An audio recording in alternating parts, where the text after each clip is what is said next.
Damn, son, where'd you find this?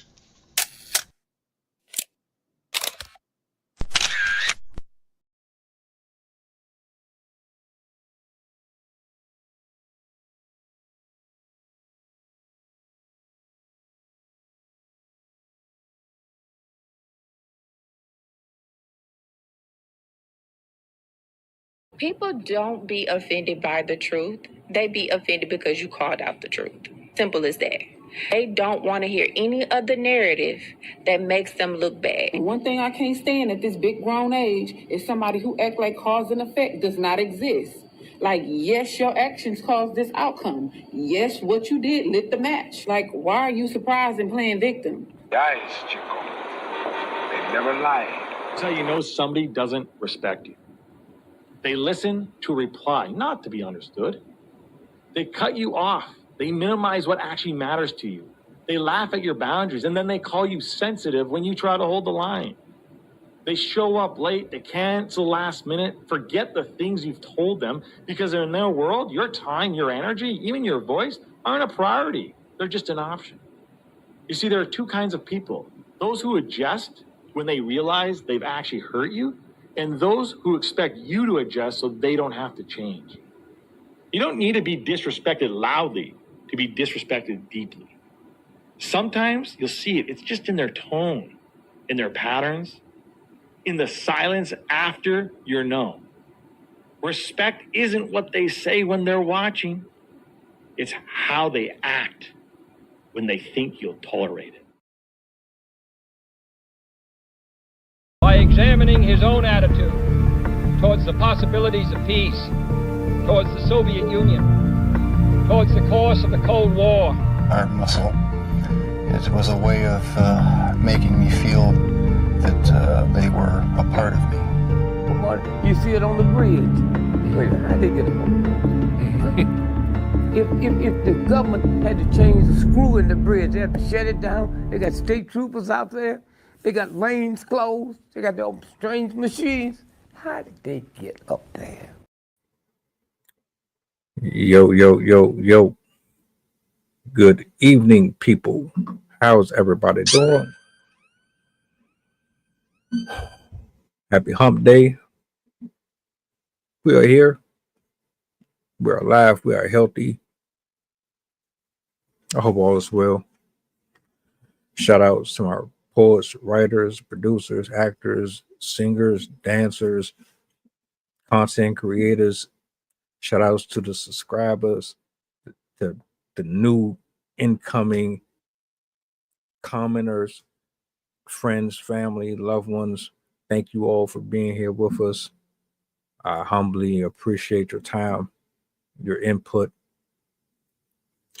Know what day this is.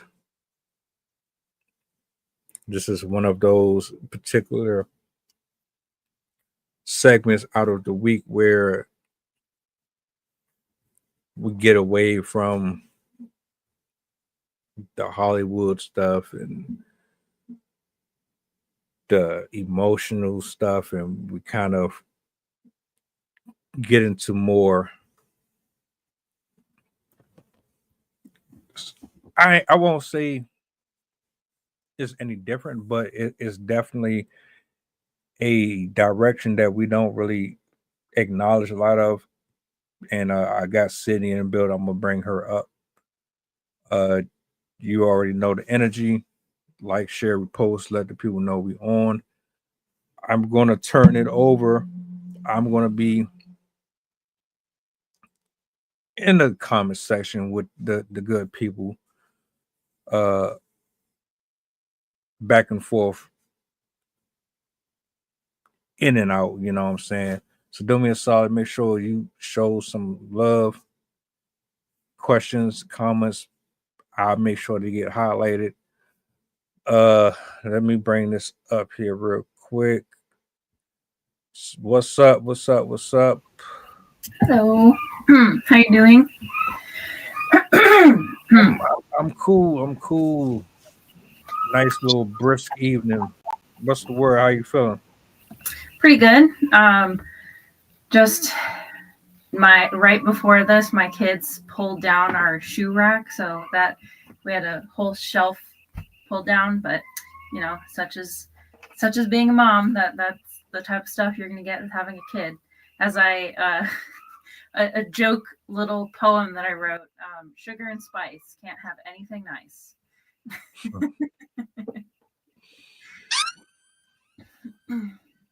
Hey, the joys. Mm-hmm. But I love them. When they grow up, they'll figure it out. So Definitely.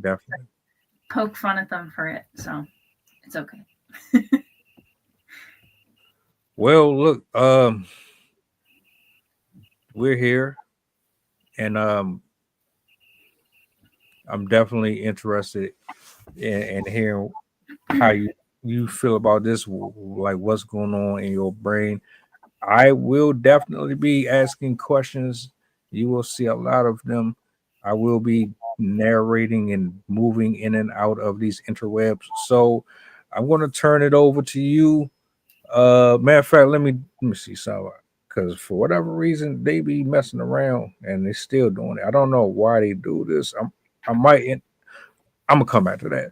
I'm gonna turn this over to you. 1 second, and boom. Hold up.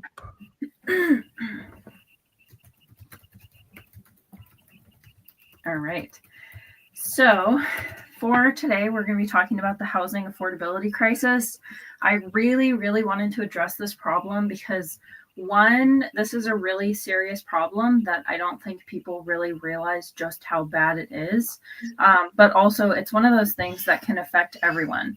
And in my research that I did before this one, it ended up drifting more towards the stuff about homelessness itself, but it so very closely intertwines with the housing affordability crisis that even though it's going to focus mostly on the homeless populations, it very much applies to people that are still what we call house poor, where they are basically on the edge, living paycheck to paycheck, relying on debt or other methods just to get by. Because the misnomer is that whenever people think of like, oh, you're homeless, they think of the people lying on the street on Hollywood Boulevard or lying in parks or just being like a belligerent person begging for money. Like, they don't really understand the actual face of homelessness. So as I was looking into the stats, I was even shocked myself. I already knew quite a bit on the homeless crisis because I have a soft spot for people that are unhoused.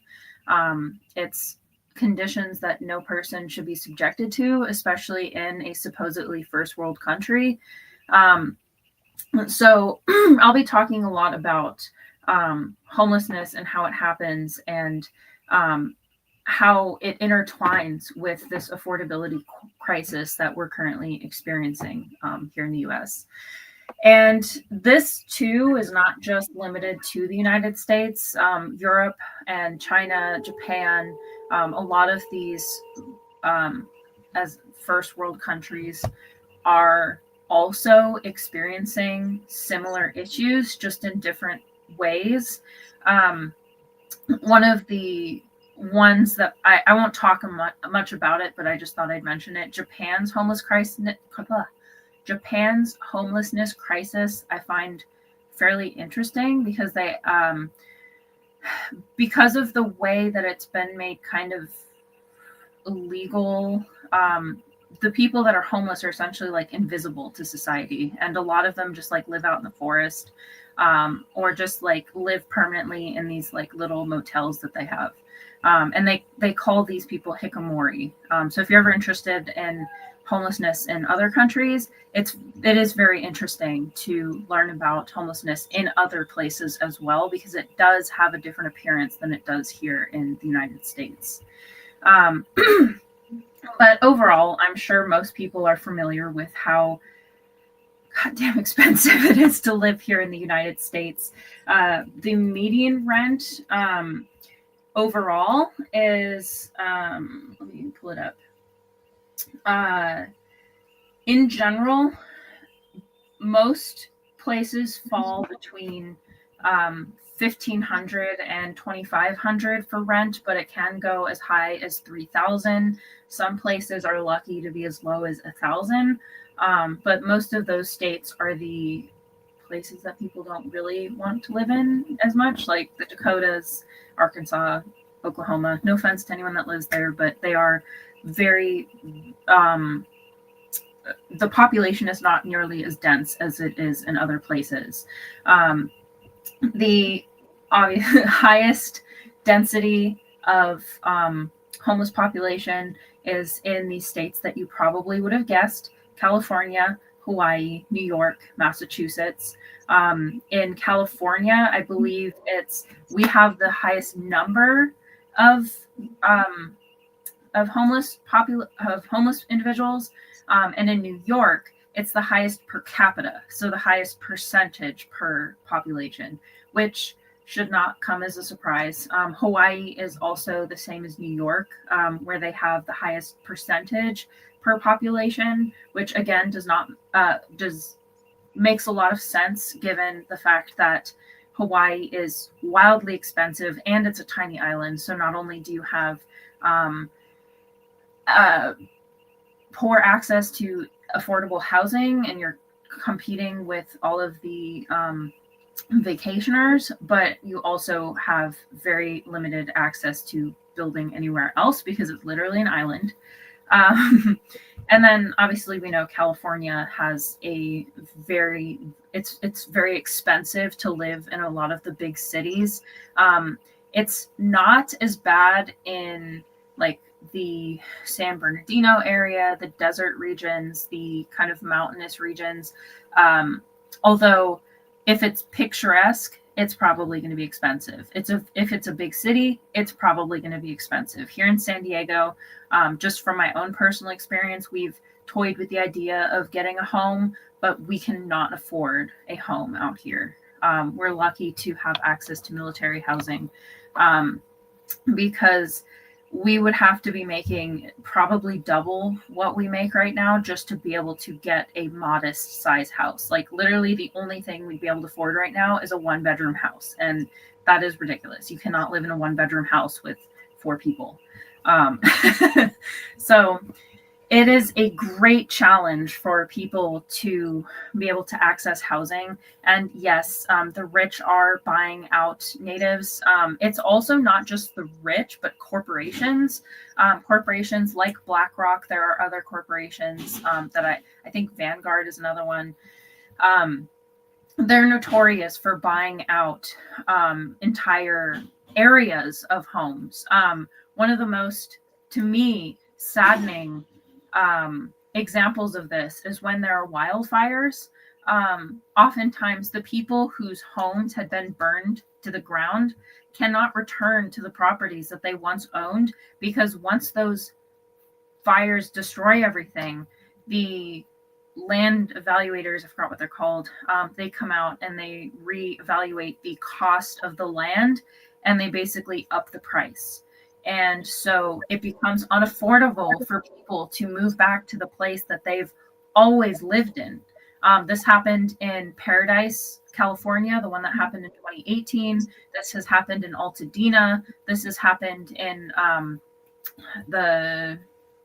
blanking on the name of the fire, but it was directly opposite along the coast. Both of those happened in 2023, I believe.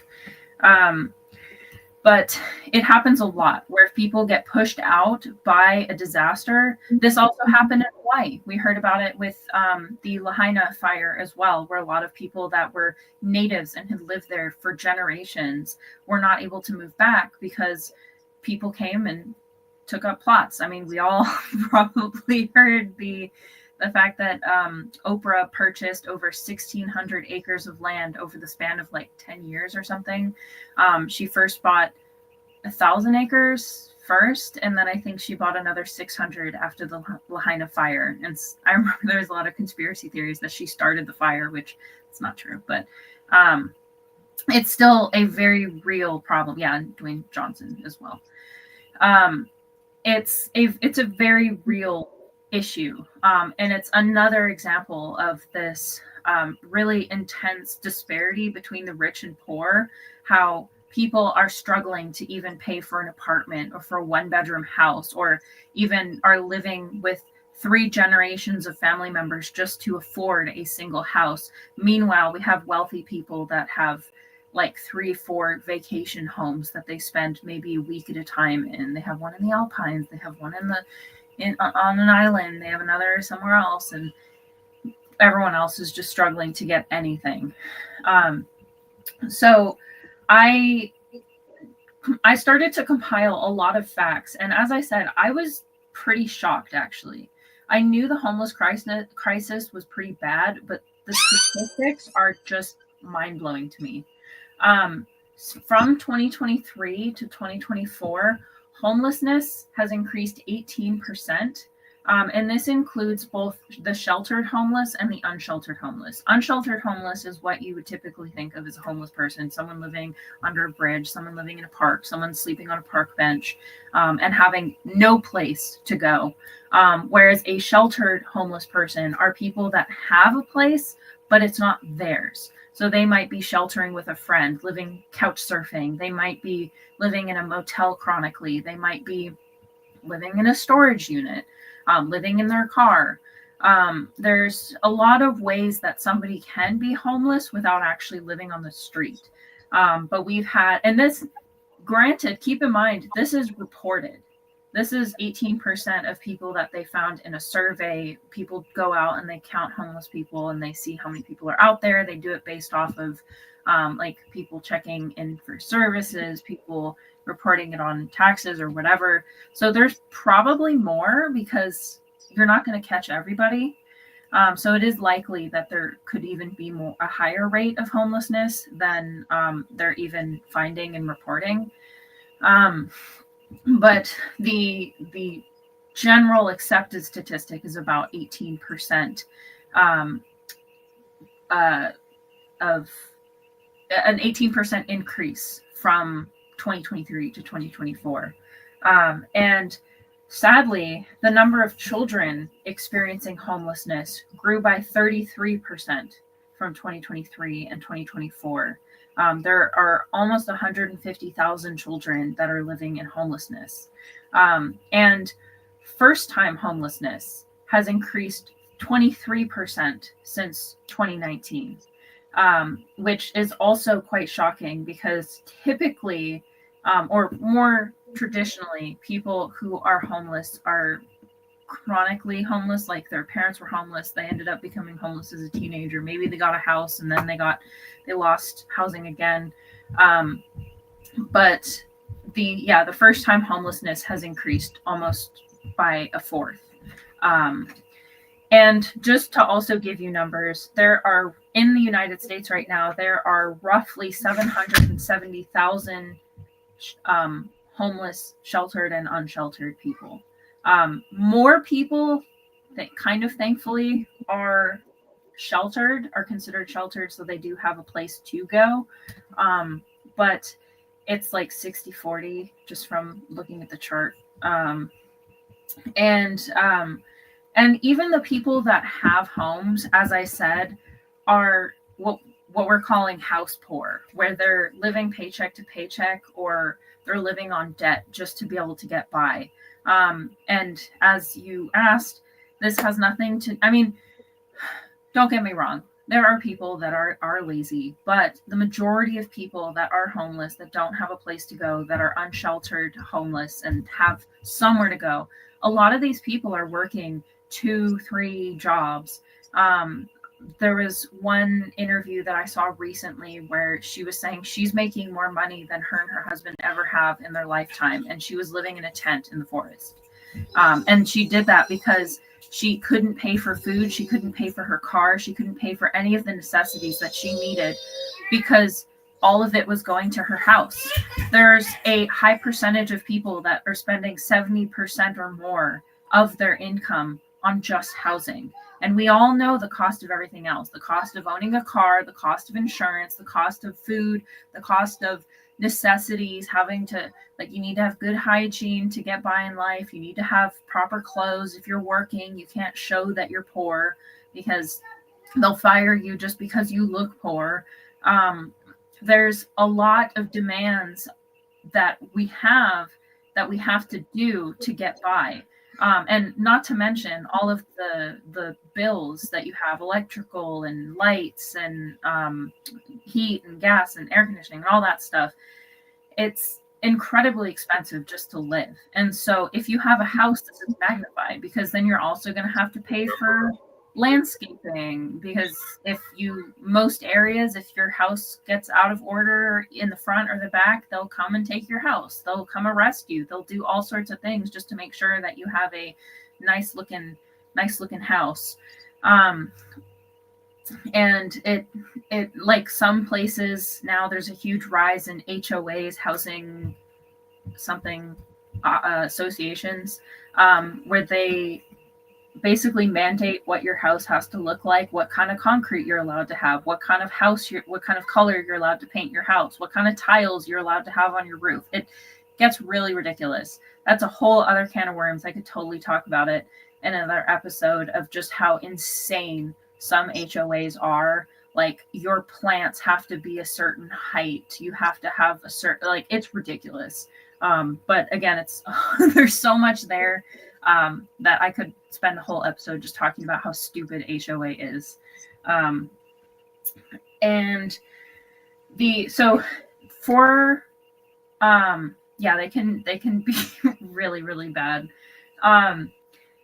The poverty level in the United States is $2,400 or roughly $2,500 a month, or sorry, $25,000 a month, which is roughly $2,000 a month, a little bit more than that. Which, if anyone exists, they know $2,000 a month is not a lot to get by. Like, I already know for myself, just from 4 people, we're spending at least $300 just on groceries, and we don't do anything crazy. We buy like yogurt and fruit and like chicken, and occasionally we get like cooking supply, like flour and sugar and stuff like that. Like, I don't buy them sweets. We don't buy prepackaged foods. The only prepackaged foods that we really get are like popcorn, and I buy tortilla chips because I love tortilla chips and queso. But like that, we spend like $150 a month just on groceries, and we're spending kind of the bare minimum for food. And this is something that is like, that's already taking up, let's see, 300, 600, that's $600. So then I would already have chewed up almost half of my income just on food. And then if the average rent, the average cost of housing is $1,500 to $2,500, I would already not be able to afford paying for housing just with food. And that's not including the God knows how many hundreds it is for your car, for your insurance, for your renew your registration, and no, go that way. Can you take her, please? All of the expenses that we have are going to amount to way more than $2,000, and that's the average. Some people don't even make that much. Some people are having to hustle with DoorDash and on other types of things just to be able to get by. And sometimes both people are working multiple jobs and they still can't afford it. Like, the mortgage for houses, when I look it up just on Zillow looking for my own place, most of it is above $3,000. And this is, of course, this is here in San Diego, but it's still relative, because you can also get pretty good jobs in San Diego in comparison to, like, if you tried to move out into the middle of nowhere, maybe the only jobs you'd be able to get would be like at a school or at a gas station or a fast food restaurant, because a lot of places are work poor where they don't have job opportunities at all. And imagine trying to pay for a house on like $10 an hour.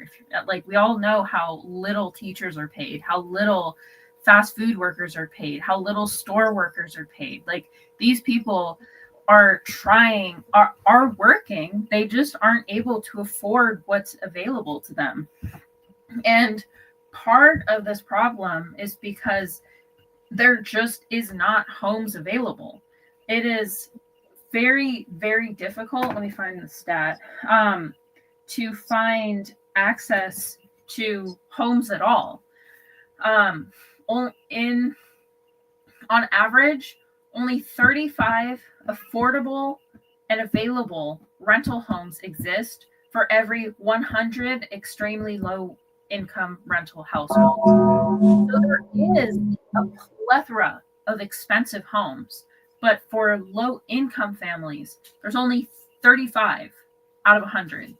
So you're going to be very lucky if one even comes onto the market, because if you think about it, people that are low income, if they get housing, they're not going to be moving. The people that are moving from house to house, those are the ones that are wealthy and can afford to. They're going to be able to hop from house to house and on a whim, like, oh, I want to live in this place now, I want to live here. They're going to be able to afford it more effectively. Though I will mention, we are seeing a higher rate now in the last year of people that are in higher income levels also not being able to afford their homes. People who are millionaires not being able to afford the homes that they live in because property rates, tax rates, and the insurance costs are all going up. Not only are insurance costs going up because of perceived risk, as natural disasters happen more frequently, flooding, storms, earthquakes, volcanic area, that's not as big, but like the big ones are really like flooding and storms. It's increasing insurance costs across the board. Oh, and fires as well. If you live in a picturesque region, you know that insurance is going up. If there's a fire even nearby, even if it's not even close nearby, your insurance is going to start going up because you're still in a high risk area. It also has been increasing because of higher density. More people are moving from locations, like people aren't wanting to live in the middle of nowhere anymore. More people are moving out to cities. They're trying to live on the outskirts of cities.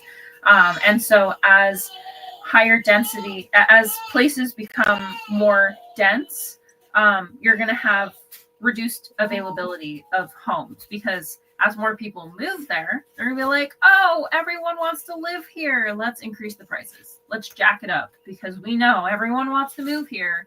So we can get more out of people who are desperate for a place to live.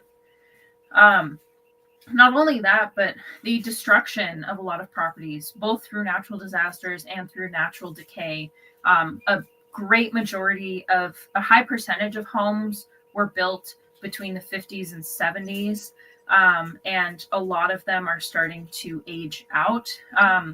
And sadly, homes that were built between the 50s and the 90s are far, far better quality than any homes that are built today.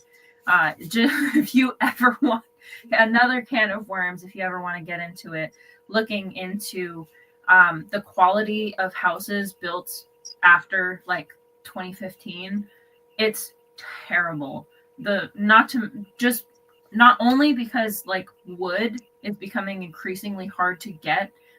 Old wood forests have much higher quality wood because they're denser and more, they're bigger because the trees were wider, so you get longer planks.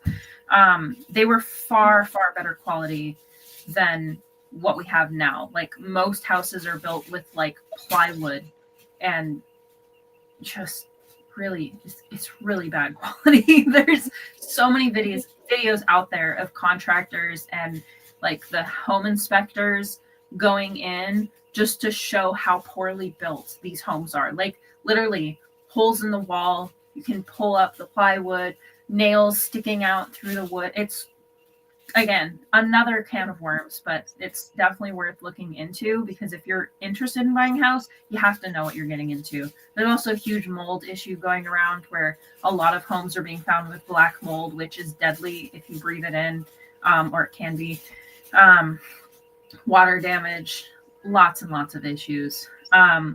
So the quality of housing that is being built is not up to par either. And so even if you move into these homes and you do get a home, sometimes you're going to have to spend large quantities of money just fixing everything up and replacing everything and rebuilding and all sorts of stuff. So even if you do get a home, sometimes it can still be a money sink.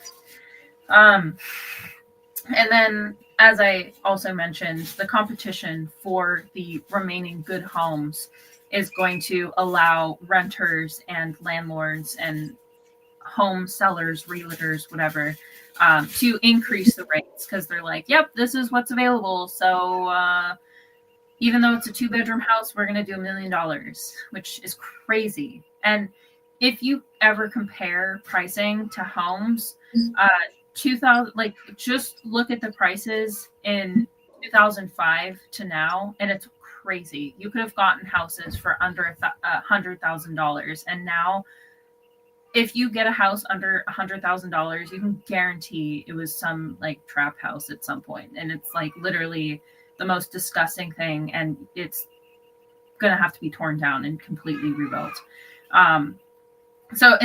Also, another silent problem that I've been noticing just from my own research on Zillow is there's a tremendous number of houses available on the market that in fine print say that you can't finance them. You have to buy them with cash, which is another way that it benefits investors over actual home buyers, because what normal human being has $250,000 lying around that they can just cash out for a house? The only people that are ever going to buy these places are going to be people that are already independently wealthy or are literally businesses designed to snap up properties.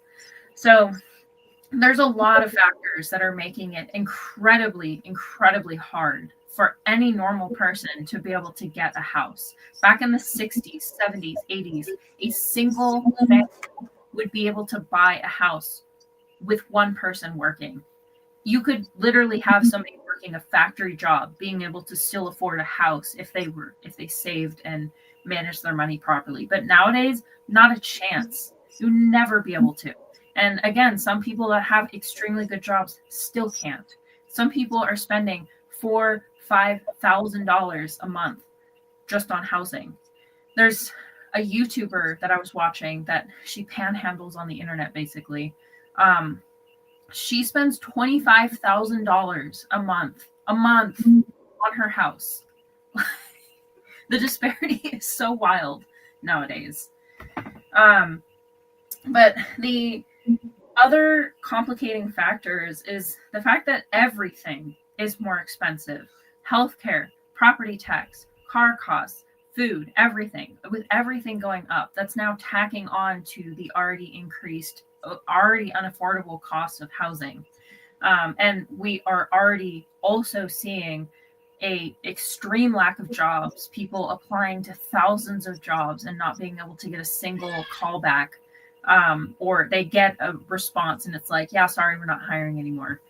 So many people are really struggling. And one of the biggest communities that are struggling the most are going to be those that cannot work. People like those with mental illnesses, people with physical illnesses, people who are retiring or about to retire. And the statistics of homelessness in general based on your demographic are also wild to me. If you are a single parent, your risk of homelessness is about 36%, or no, sorry. Family homelessness has increased from 1% in 1988 to 36% today. And 83 to 90% of all homeless families are headed by single mothers. So even if they're trying to do the best for their kids, they're still not going to be able to afford to get by. And as we know, if you're a child of homelessness, you're more likely to be homeless as an adult. The single parenthood has tripled since 1960. So you can kind of imagine how many thousands of people are on the brink of or are actually homeless. The lady in the tent that I mentioned earlier, she was living in a tent in the forest with 4 kids and 3 dogs, as well as her husband. And they were working 3 jobs. She was working 3 jobs. He was working 2 jobs just to get by. Like, it's crazy. Ethnicity is also a significant risk for homelessness. The Black or African American community makes up 31.6% of the homeless population, even though they're only 13%, almost 14% of the U.S. population. Hispanic or Latino individuals make up 31% of the homeless population, even though they are only 19% of the population. Native Americans experience the second highest rate of homelessness, with 10% of the entire Native population is considered homeless, despite only 1.2% of them. They're only 1.2% of the population. And they also statistically have less access to housing shelters at a much lower rate than any other demographic. Immigrants and non-English speakers also experience significant difficulty acquiring any form of housing at all. This one I found the most sad. 38% of domestic violence victims become homeless at some point in their lifetime. 90% of homeless women have experienced severe physical or sexual abuse at some point in their lives. And 70% of mothers in homeless families have reported being assaulted by a family member or somebody that they knew. And 1/4 of homeless children have witnessed violence at some point in their life. So the sad thing with the abuse situations is sometimes it's the abuse pushing people out onto the streets because they are basically choosing to become homeless over the risk of that violence. But also, once they're on the street, or the choices that they make to become housed, people that they move in with, they're more likely to be abused because of that. And so it's a vicious cycle where if you've been abused, you're more likely to end up on the streets. If you're on the streets, you're more likely to be abused. And obviously that has its additional complications, because drug addiction, we all associate that with the homeless population. The statistic that's always sat with me, I learned this years ago, I think in college, even though drug use, of course, can increase the likelihood of becoming homeless, because obviously it's harder to hold down a job. You're more likely to miss out on rent or other things that you need to do to maintain the house. Your house is more likely to fall apart because you're not maintaining it. You can't keep up with it.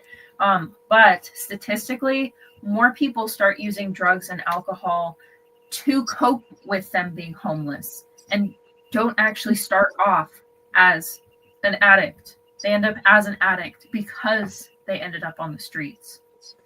And one study in California found that 33% of homeless individuals report regular use, even though 21% of those people who were interviewed for that survey want treatment. They just don't have access to it.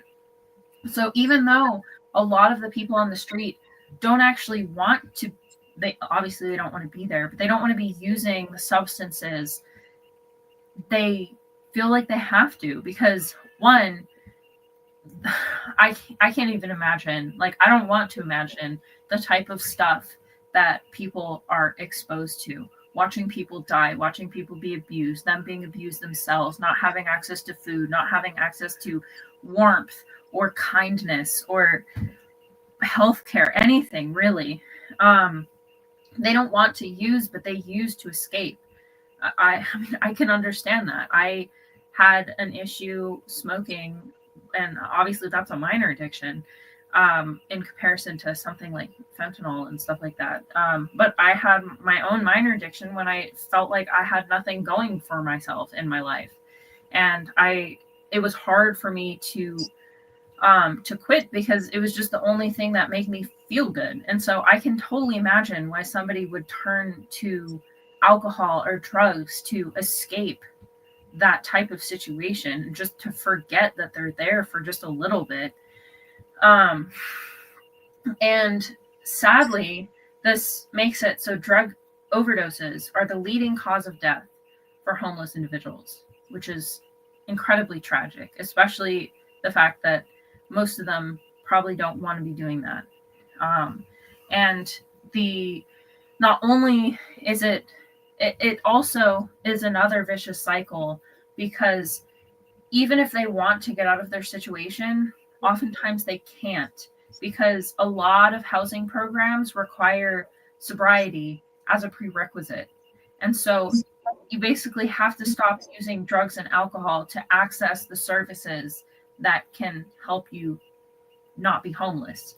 But you're using those drugs because you're homeless, and it's obviously incredibly hard to seek help for drug addiction, alcohol addiction, if you don't have health care, and you can't get health care if you don't have a house. A lot of these places that offer health, medical care, and jobs and services that you need require an address.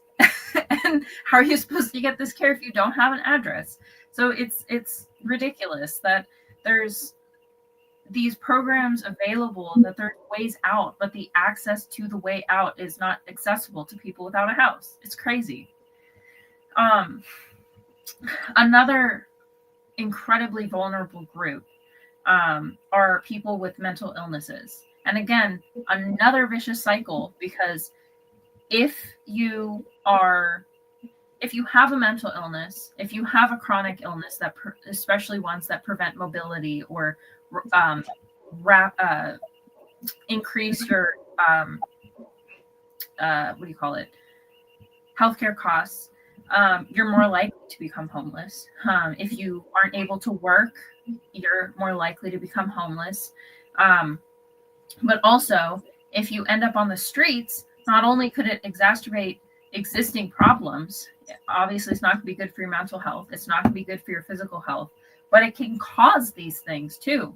And the drug use and the alcohol use can also tack that on and add to your chances of getting physical, mental ailments.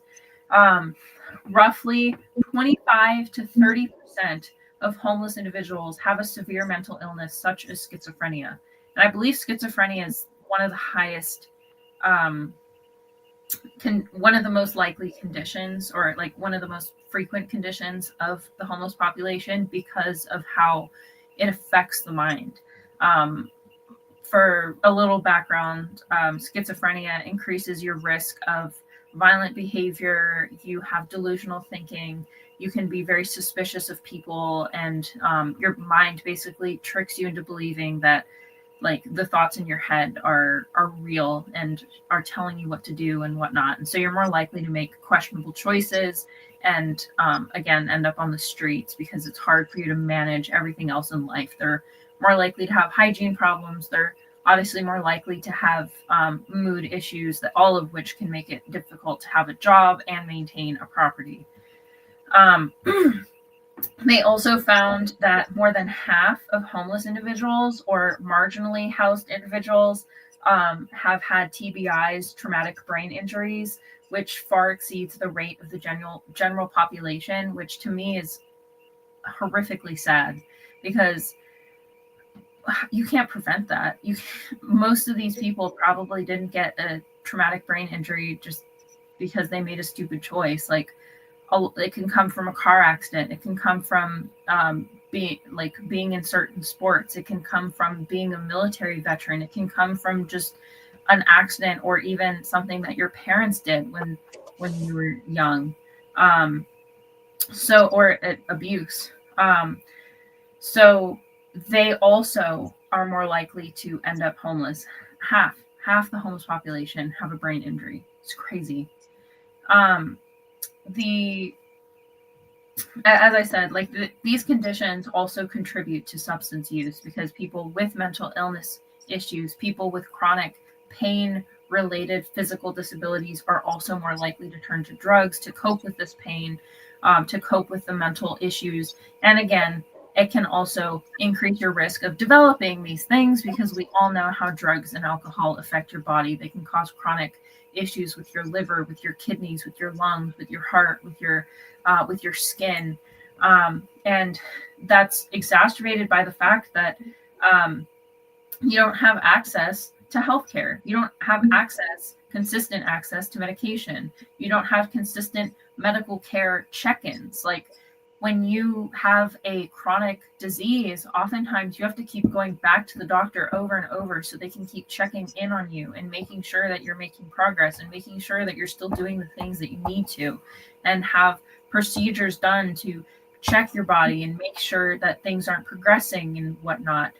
And the considered aspect is hygiene. Like, being unclean in general, extremely dangerous. A lot of diseases can happen in the skin and go into the body. Like, infections can be incredibly dangerous if you don't treat them. They can move into the bone. They can eat away your skin, your face, your muscle.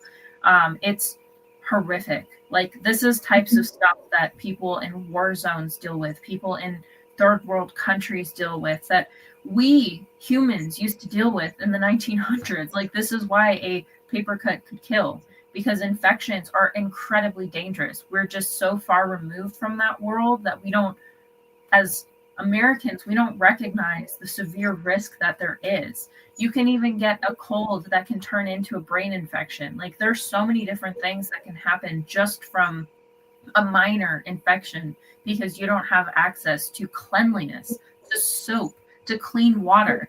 Not to mention, a lot of them don't have access to clean water. So they might be drinking out of puddles or dirty spigots and stuff like that. And so that can introduce them to diseases, stuff that's passed from other people, using dirty needles. Like, there's so many different ways that they can be introduced to things that can make them sick or paralyze or disable them.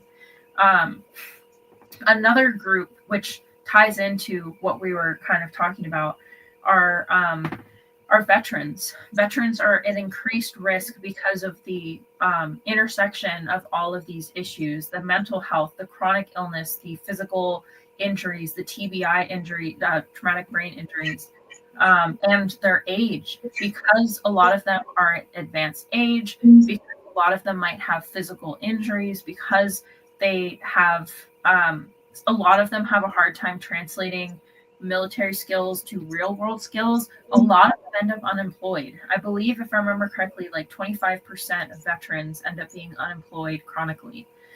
And 5% of homeless adults are veterans, and 4 in 10 homeless veterans have no shelter. So it's an incredibly high risk for the people that gave their freedom for this country. They fought for our freedom. They gave up years of their lives to make sure we were safer and had a better life in this country, and they're living on the streets. They don't have access to healthcare. They don't have access to a home, and a lot of them die on the streets. It's horrendous. And then another population, which again should come at no surprise, formerly incarcerated populations. If you have been in jail, you're 10 times more likely to become homeless compared to the general population. If you've been incarcerated more than once, that jumps to 13 times more likely. If you are, and again, another vicious cycle, if you have become homeless after being incarcerated, or even without being incarcerated, you're at risk of being reincarcerated, because a lot of things that homeless people do are labeled as illegal. Sleeping in public spaces, panhandling, public urination, public intoxication. Sometimes they might use theft to get food that they need, breaking and entering, or just being in places that they shouldn't, like accidentally trespassing. There's so many different things that homeless individuals can do that can put them in jail. And so if you've been incarcerated, that massively increases your risk of ending up back in jail just because you're homeless. I've heard of stories of people reoffending on purpose just to get back under a roof, just to be able to have that order and that access to resources that they had before, even though they're back in jail. And even people who have been incarcerated and reformed their behavior, they still are at higher risk. They're 4 times more likely than the rest of the population to end up homeless again. So a lot of these people are ones that already deal with stigma and already have a hard time getting by in society. The last group that I'll mention, or there's 2 more groups that I'll mention. People that are on the LGBT spectrum are this one was crazy to me, 120% more likely to experience homelessness than non-LGBT peers. They make up 40% of all youth that are experiencing homelessness, despite representing only 9% of the overall population. And a lot of this is because they're at a higher risk of being exposed to abuse or being kicked out by their family just because of who they're choosing to be. And it also, they're, even after they're homeless, they're more likely to be victimized because of the way that they are, the way that they live. Oftentimes, not always the case, but sometimes their appearance can lead to them being stigmatized. They often can be stigmatized when they're even trying to get back into housing. And they also are, as I said, when you're exposed to abuse, you're more likely to end up in situations that replicate the conditions that you've lived in before. And then lastly, the population that I see the most right now is the advanced age population, those people that are reaching retirement or have hit retirement. Some people are working into their 80s and 90s just to afford their housing because they don't have access to housing any other way.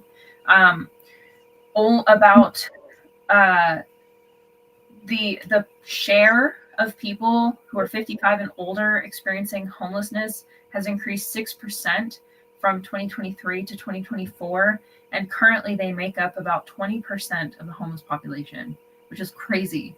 And in the videos that I've watched, they're literally old people, like in their 80s, living outside in tents together because that's the only option that they have. And they're still working. It's crazy how many people are still working while also being homeless. Some of the big problems with this. And before I forget to mention, with veterans, the one good bit that I read was that veteran homelessness has actually been decreasing because they've been increasing access to services. So that is one group that's been decreasing their percentage of homelessness, which is a good thing to hear. But again, we've also seen it. Go on out for a sec. I'll be almost done. Where is that? I don't know. Go ask Dad. The rate of homelessness everywhere else is still increasing. And a big component to this is the fact that the population is not being served resources that meet demand. There are not enough response teams. There are not enough, as I said, affordable housing. There aren't enough homeless shelters. There aren't enough food banks. There aren't enough health services for people that are homeless. There isn't enough kindness for homeless people. Like, we still see day to day people being mistreated, being kicked, being spit on, being like have things thrown at them because they just happened to be sleeping on the street because they didn't have anywhere to go. Another huge issue, which is much more recent, is people are disappearing. Homeless people are literally just vanishing. I've seen numerous videos, and I've heard this in my personal experience from people I know, where there would be huge encampments with 50 people, and they would be friends with the people in those encampments, and they'd come by and see how they're doing, talk to them, whatnot, and then they would come out the next day and they'd be gone. Everyone would be gone. Their stuff would be there, but the people would all be gone. This happened with my mother-in-law's friend. She had a program where they go out and work with them, try to get them services, try to feed them, stuff like that. And there was one particular area that she was working in, and she went out there, gone. They were all gone. And she would ask around, and nobody knew. They just said overnight, they just all disappeared. And personally, my theory is it's our government, whether it's ICE or some other organization that they've put together to get rid of them. They're removing them. Who knows where they're putting them? Maybe in jail, maybe other things like in the ICE jails. But they're literally being disappeared in the same way that immigrants are being disappeared. And I think it has a lot to do with the fact that our politicians, our wealthiest individuals, this whole stigma that they're just lazy moochers off the system and they don't care to work and they don't care to contribute, want to criminalize homelessness. They literally think that they're a scourge on society, a waste of space. And as we saw from that wonderful man on, was it Fox News or whatever, said that he would be cool with euthanizing homeless people, which unfortunately that's not the only person that holds that sentiment. This is a common theme, common thread in the wealthier communities, that they should just be exterminated because it would be more humane than, taking care of them and giving them stuff that they need. I think it was either Finland or Norway. They solved their homelessness crisis by building them houses, seeing how many people they had and building them houses and getting them resources. What a crazy idea. But of course, they don't want to do that because homelessness is a great way to take advantage of people. It's a great way to make sure that you get more and they get less. We're also seeing homelessness be made illegal through other minor methods that are less conspicuous.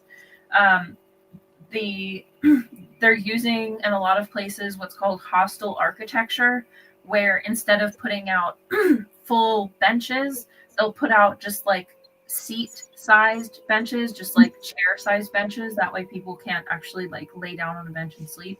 I've also seen them putting like spikes along the sidewalk. That way people can't lie down on the sidewalk to sleep.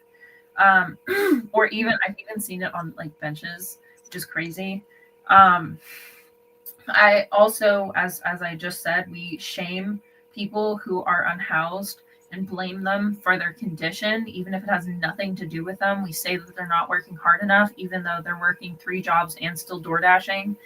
And then the stigma also massively increases your likelihood of staying homeless, because if you're homeless, it's hard to get a job, if you're homeless, it's hard to get future housing. If you're homeless, it's hard to get health care. If you're homeless, it's really hard to get other services. And then, of course, if you have other issues tacked onto that, mental illness, health issues, drug issues, stuff like that, you're also drastically less likely to get any of those services as well. And also, with drugs, with mental illness, with TBI, you don't even have the mind to be able to do that. A lot of these people can't, like, they might have a mind of a child. They might just not have a very good understanding of the world. They might be like out of it. Like, we've probably all seen what it's like with somebody that has dementia, or somebody that had been in a car accident and had a brain injury, or someone who had a stroke and survived but had damage. It can be very hard for them to exist, to do things, to function. They might have a hard time walking or talking, or all sorts of other complications. And imagine trying to navigate a complicated system while also being majorly disabled in certain ways. It can, and then also, if you don't have a place to go, you might be jumping from place to place. Like, if you're couch surfing, it can be really hard to be consistent with the things that you need to do, and it can make it harder for you to have access to services, because a lot of them require consistency. And children of parents are more likely to be taken away from them instead of having the system work with them to get them into housing. So instead of being like, oh, we have this family with kids, let's get them housing, they're more like, let's put the kids in foster care and let the parents deal with it. And I have experienced this myself, not to that degree, but when I moved, my husband went to his boot camp and his training, and we had to go to Illinois, Chicago. And while we were there, I had to stay in a long-term motel, like a extended stay. And while I was there, I got a notice from CPS saying that they were investigating me for child abuse because they had listed me as homeless. The place that I had been living at my mom's house, they'd been sending mail to, and I also had to stop going to his doctors. And so they reported me to CPS saying that I had disappeared with my child, and they had no contact with me, and they didn't know where I was, and they couldn't get any mail to me.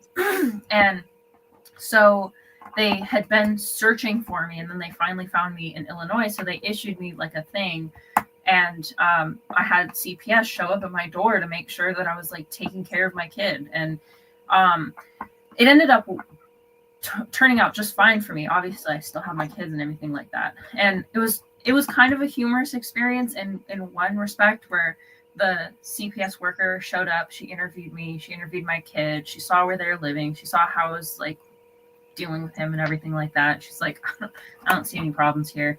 And she literally walked out of the room, and I could hear her through the door. And this was also partially because of my therapist and something. I had one of those therapy apps, so it wasn't an actual therapist. And so she was the one that kind of started this whole thing. And I heard CPS on the phone saying, fucking therapist wasting our time. And she was just screaming at her supervisor, this is so stupid. Why would you do this? She's not homeless. She's blah, blah, blah. And they ended up sending me a letter a week later saying that they had closed my case. But it's just an example of how kids are at risk of being taken care of parents that care for them and love them just because they don't have a place. There are probably families that live in hotels, and I would not be surprised if some of them have had that experience before, where CPS was saying, oh, you're not taking care of your child properly because you're not in a house. I know how it can be. And I was lucky because I had this is temporary. My husband's in the military. I have a place to go. This is only, as I said, temporary. We're not going to be doing this forever. And it wasn't technically out of necessity, but there was a lot of people that it is out of necessity. People are living in storage units. People are living in their cars, in RVs, in vans, in tents. They're literally living out in nature because that's the only thing they can do. I've heard of people having to use, I've seen videos of people showing their a day in the life, and they're literally existing using 24-hour gyms to shower and exercise, and then they sleep in their car, or they sleep in a Walmart parking lot, or they sleep on a bench in a park because that's the only place they'll be left alone. I've even heard of people secretly sleeping at their workplaces under their desks. Like, it's crazy what people are having to do just to be able to get by. And I can't imagine having children and having to do this as well. Because again, as you have to move from place to place, they can literally report you for your kid not showing up to work, school, not showing up to a doctor's appointment, for you being at too many different addresses. And again, they're so trigger happy with like, I'm taking away the kids. They don't even care about what the parents are trying to do to make their kids' life better. And they end up putting them in foster care. And we all know how foster care is. It's not the best place for kids to grow up. And there's a lot of issues with that too. And not to mention, but they're making a lot of these methods illegal. It's illegal to sleep in a store. It's illegal to live in a storage unit. It's illegal to live in your car. It's illegal to put your RV anywhere else except a paid space or like long term. I have seen people who were parked in one place long enough that they just came and took it away. Their home. Just like, oh, you've been parked here too long. I'm going to take it. And she was like, I will literally move. Nope. It's too late. We're already moving it. We're already taking it away. It's illegal to live out in nature. It's in a lot of states, it's illegal to not have a registered address. They literally made it illegal to not have a house. It's crazy. And there's a lot of people that end up having to just live in overcrowded homes with families, friends, family members, friends, acquaintances. And even that can be illegal. There's a lot of places that have made it illegal to put a tiny house on your property, even if it's your own property. They've made it illegal for somebody to live in a shed because of proper sanitation issues and whatever. They've made it illegal for more than a certain number of people to live in a house. They've made it illegal for you can't have somebody that doesn't belong on the lease in your apartment for more than a certain amount of time in the house. Like, they literally have to be on the lease, have to be on the agreement for them to be able to live there. So they're making it increasingly harder for anybody to be able to find anywhere to live. So it's either you spend all of your money on your house and afford nothing else, or you're living illegally. Like, it's insane. This is a huge problem, and I don't think people realize just how bad it's going to get, because I track or I've been tracking foreclosures on Zillow, and it blows me away how many foreclosures there have been just in the last month. Like, for anyone that's watching, if you're curious, just look up Zillow. Just go to Zillow and look up, all you have to do is like go to the search, do the search settings or whatever. And all you have to do is just press foreclosures, and dots everywhere across the country, every large city. There's just thousands of homes that are in foreclosure from just the last 30 days. And for those of you that don't know, foreclosures is basically the homeowner has missed more than 4 months of payments. And sometimes people can get those back, but most typically, if you can't reach a settlement, they take your home. It's the banks now. And this is the tip of the iceberg. We are only seeing the beginning. As I said in the beginning, we have seen homelessness increase from 18% from 2023 to 2024. We've already seen what the job crisis has been in the past year. I can't even imagine what 2024 to 2025 or even 25 to 26 is going to look like.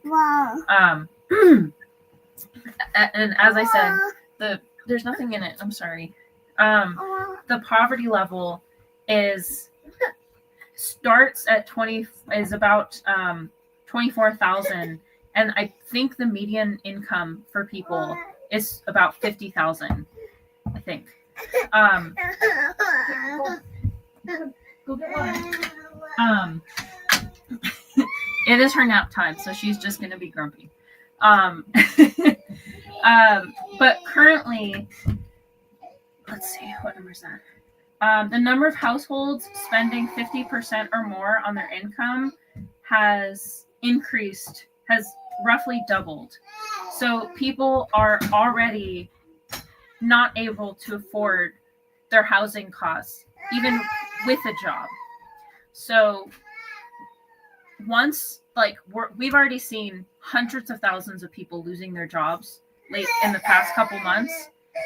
I can't imagine what the housing crisis is going to look like next as this continues, because currently they're probably living on their savings. They're probably hoping they'll find another job. Go downstairs. Go downstairs. So this is really only going to get worse. And as they pass more laws to ban people from being homeless, to make it harder for people to have access to health care, to increase the cost of insurance, to increase the cost of health care insurance itself, this is only going to get worse.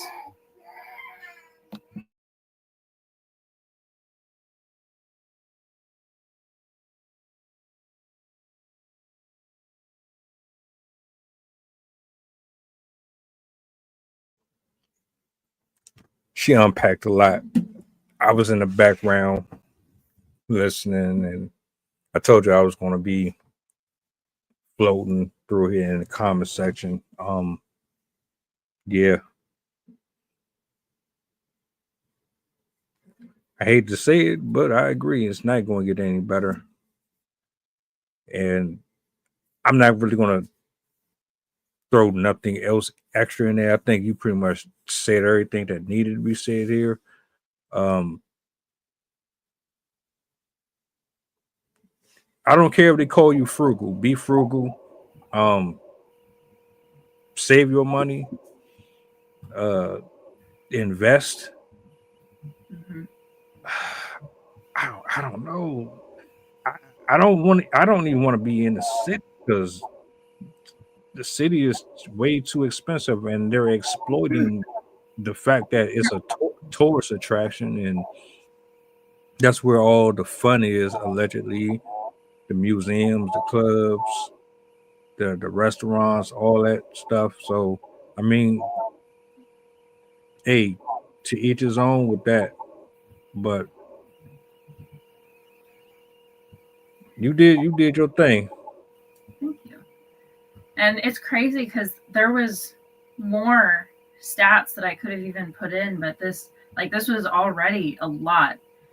The one stat I didn't say was they did a survey of the entire United States, and not a single city in the United States, small town or otherwise, large city, had enough permanent housing to meet the need of all of the people in those cities. Nothing in the US had enough. That's wild, man. That's wild. Mm-hmm.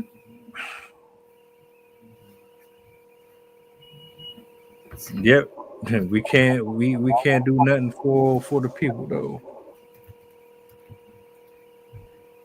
We ain't got nowhere for you to go. But you got all of these houses and all these abandoned buildings and properties that ain't getting used for nothing.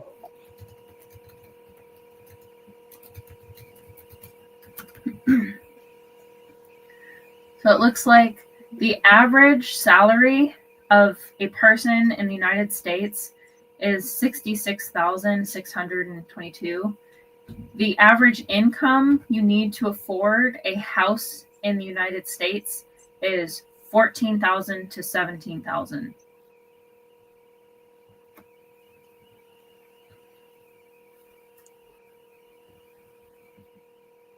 I can see that.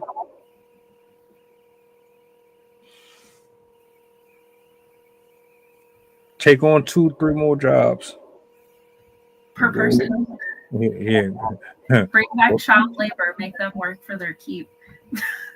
I'm Pretty kidding. much. Yeah.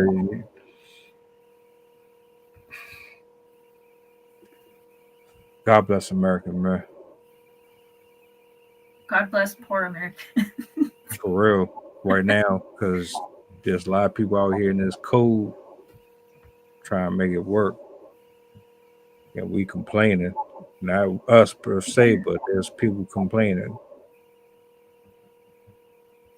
But look, I ain't gonna keep you. Thank you for sharing your information, and just this portion of the week is always important. I hope y'all got something from it. I was definitely tuned in from start to finish, and I'm gonna chop this up, and I'm definitely gonna be sharing it out. Any final words before we close out? First, I want to thank Roman for showing up, and definitely school indoctrination is a huge issue too. They're hiding quite a lot through how they teach. They hide a lot of history, they hide economics, they hide how to understand facts in the world and whatnot. I'll definitely have to do an episode on that too, because there's a lot to unpack with that. But also, to anybody that might be experiencing homelessness or is experiencing being house poor or has been put into a difficult situation because of the affordability crisis, my heart goes out to you. I'm not as deep into it as some people are. I've been very, very lucky in having a supportive family that's been able to help me.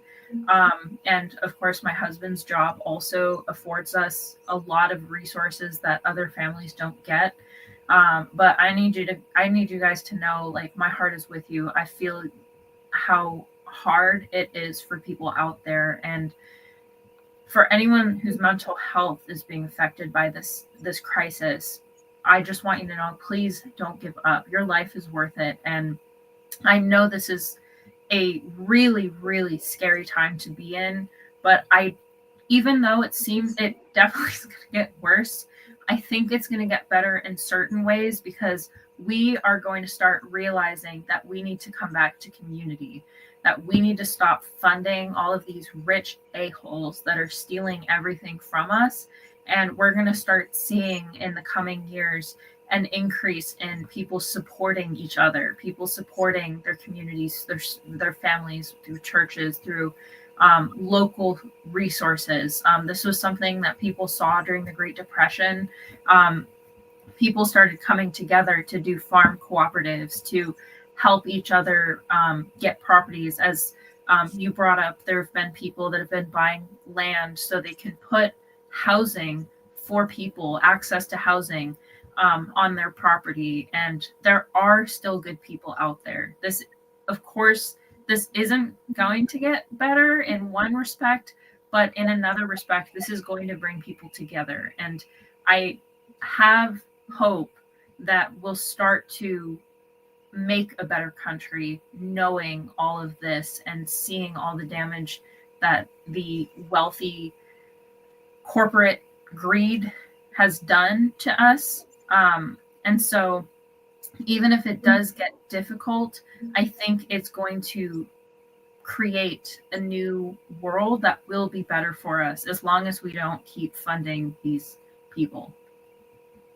But I pray for everyone who's going through these situations, that you stay safe and that you eventually do find that housing that's right for you and your family. And with that being said, I want to give a shout out to the people in the chat. Y'all enjoy the rest of your evening. You enjoy the rest of your evening. We'll be back tomorrow. And Drop safe, stay warm, and till next time.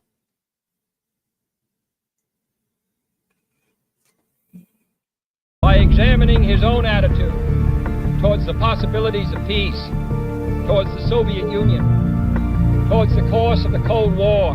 Art muscle.